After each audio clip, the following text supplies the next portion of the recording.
இல்லங்க, எனக்கு ஒரு சந்தேகம். இன்னைக்குமா? இன்னைக்கு என்ன சந்தேகம்? ரஷ்யாவுல 70 வயசு கிழவனுக்கு ரெட்ட குழந்தை பிறந்திருக்கான். இருக்கலாம், எனக்கு தெரியல. அதுக்கு என்ன இப்போ?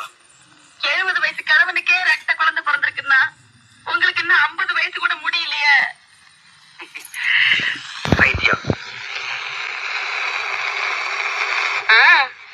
நேத்துதான் கைய கீழே ஊனாம எந்திரிக்க முடியல, நாடி நரம்பெல்லாம் தளர்ந்து போச்சேன்னு நீங்க இன்னைக்கு குழந்தை வேணுமான்னு கேக்குறீங்களே.